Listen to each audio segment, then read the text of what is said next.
Προβληματισμός επικρατεί στις αγορές για το κόστος δανεισμού του ελληνικού δημοσίου, που παραμένει σε επίπεδα πάνω από το 6% παρά τη συμφωνία της Συνόδου Κορυφής για τη δημιουργία κοινού μηχανισμού Ευρωπαϊκής Ένωσης και Διεθνούς Νομισματικού Ταμείου.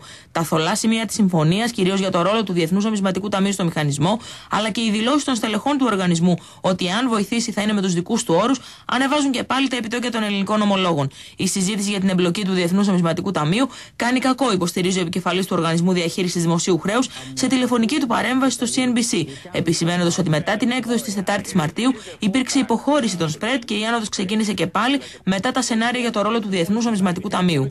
Right after the issuance of our 10-year paper, which was on the 4th of March, the spread tightened over the bonds at around 285.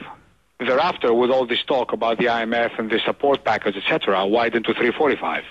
Had there not been any talk about IMF and support and all this, we would have been left alone in peace and been able to issue, to have a very proper and well-functioning market. So I think that all this talk and back and forth regarding the support package, in my personal view, has created more uncertainty in the market, which eventually turned around and hurt us more than helped us.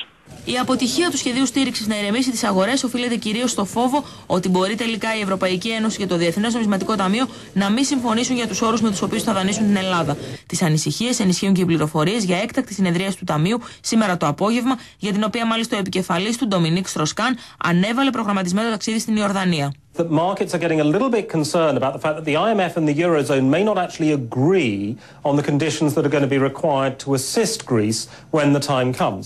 Frankly, I feel that Greece will get the assistance when the time comes. Perhaps markets are being a little bit nervous, but after what they've been through in the last 6 months, you can perhaps understand that nervousness. The market is not convinced by the European leaders' plan from last week.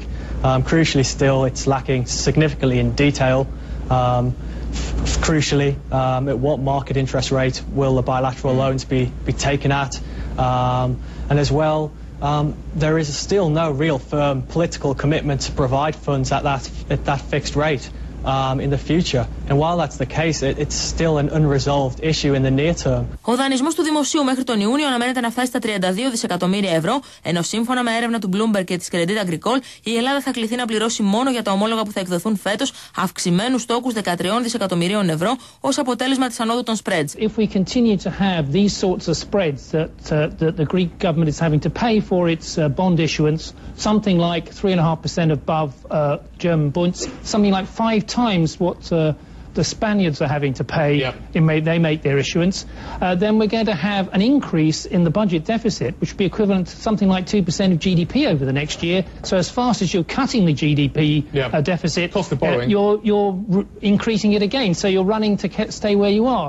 And once we get to that position and markets feel that's where we are, and they don't really see a reduction in the primary deficit, which is necessary in the big austerity package, and that could happen over the next few months, then it could get much worse, and then the Greeks will have to go to the IMF or the EU to get their money.